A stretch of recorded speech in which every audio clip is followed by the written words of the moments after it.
एक समय की बात है। एक युवा बौद्ध भिक्षु अपने मन में उठने वाले नकारात्मक विचारों से बहुत परेशान था। बिना चाहे ही उसके मन में तरह तरह के गलत और नकारात्मक विचार आते रहते थे। उसका स्वभाव बहुत चिड़चिड़ा हो गया था। वह छोटी छोटी बातों पर गुस्सा करने लगा था और दूसरों के प्रति उसके मन में ईर्ष्या और द्वेष की भावना भर गई थी। वह लोगों के बारे में बुरा सोचता, बुरी बातें कहता और अपने मन में नकारात्मक कल्पनाएं करता रहता था। इन सभी आदतों से वह पूरी तरह थक चुका था। उसने अपने मन से इन नकारात्मक विचारों को हटाने के लिए बहुत प्रयास किए, कई तरीके अपनाए, लेकिन कुछ भी काम नहीं आया। अंत में एक दिन वह निराश होकर अपने गुरु के पास गया। गुरु एक अत्यंत ज्ञानी और आत्म साक्षात्कार प्राप्त महापुरुष थे। युवा भिक्षु ने गुरु से पूछा, गुरुदेव, मैं अपने मन से नकारात्मक विचारों को कैसे समाप्त कर सकता हूं? गुरु ने उत्तर दिया, नकारात्मक विचार बादलों की तरह होते हैं जो साफ आकाश को ढक लेते हैं।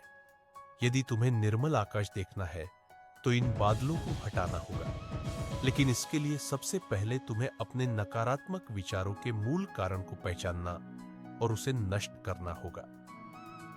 भिक्षु गुरु की बात पूरी तरह समझ नहीं पाया, इसलिए उसने गुरु से इसे विस्तार से समझाने का अनुरोध किया। तब गुरु ने उसे एक कहानी सुनाई। एक बार एक व्यक्ति जंगल से गुजर रहा था।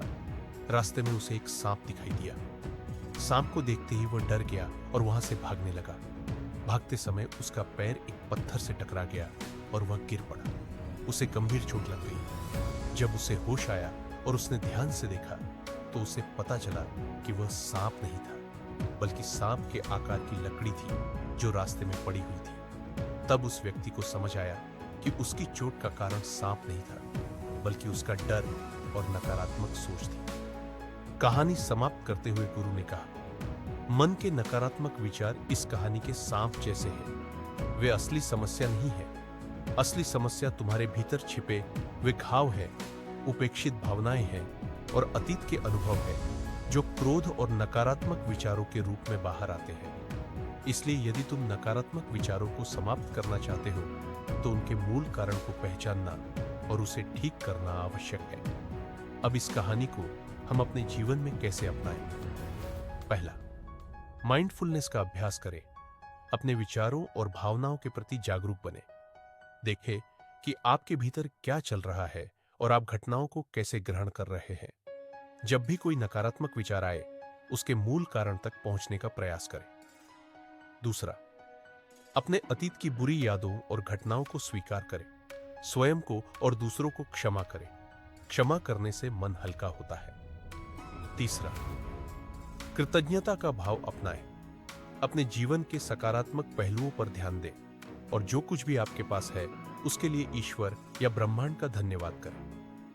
आभार व्यक्त करने से हमारा दृष्टिकोण बदलता है और नकारात्मक भावनाएं कम होती हैं। चौथा, स्वयं के प्रति और दूसरों के प्रति दयालु बने। नकारात्मक विचार अक्सर आत्म आलोचना और तुलना से जन्म लेते हैं। करुणा अपनाकर हम अधिक सकारात्मक और संतुष्ट जीवन जी सकते हैं। संक्षेप में, यह कहानी हमें सिखाती है कि नकारात्मक विचार हमारी समस्याओं की जड़ नहीं है।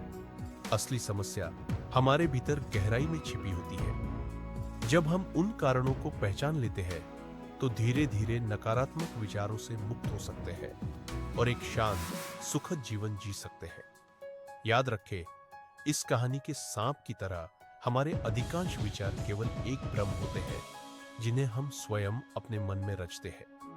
दोस्तों, आपको यह कहानी कैसे लगी कमेंट में जरूर बताइए और हमारे चैनल शिवा की हिस्ट्री को सब्सक्राइब करें। धन्यवाद।